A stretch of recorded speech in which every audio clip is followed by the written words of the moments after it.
পূব গোৱালপাৰাৰ নৱাগত শিমলীটোলাত ড্ৰাগছৰ বিৰুদ্ধে আৰক্ষীৰ অভিযান স্থানীয় ৰাইজ আৰু বজাৰ কমিটি আৰু ভিডিপিৰ সহযোগত এক গোপন খবৰৰ ভিত্তিত জয়নাল আলীৰ ঘৰত অভিযান চলাই ভাড়াতীয়া হিচাপে থকা বৰপেটাৰ মাজৰচৰৰ কপিল উদ্দিনক ড্ৰাগছসহ আটক কৰি মাটিয়া আৰক্ষীক খবৰ দিয়ে।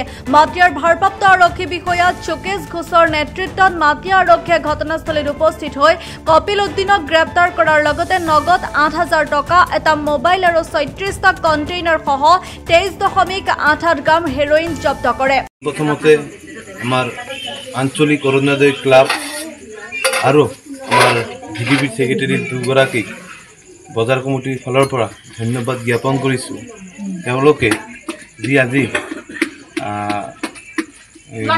মহান বুলিয়ে ক'ব লাগিব, কাৰণ এইখিনি জেগা এইখিনি ঠাইখিনি জয়নাল আলী নামৰ মানুহজনে ভাড়াটী হিচাপে কেইবাজনো মানুহক ঘৰ ভাড়া দিয়ে, কাৰণ নথি পত্ৰ নাই।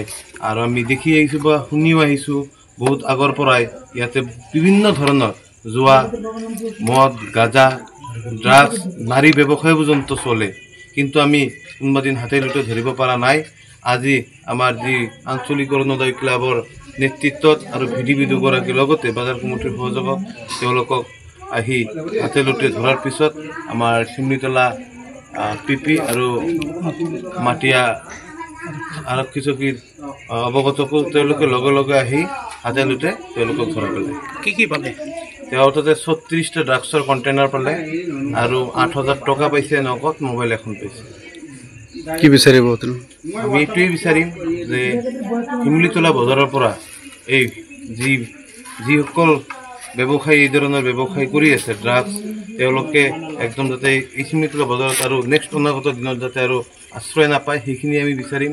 আৰু প্ৰশাসনৰ তাতে আমাৰ এটাই অনুৰোধ থাকিব যে জয়নাল আলী নামৰ মানুহজনক আইনৰ হাতত আনিব লাগে, কাৰণ তেওঁ প্ৰথম দোষী।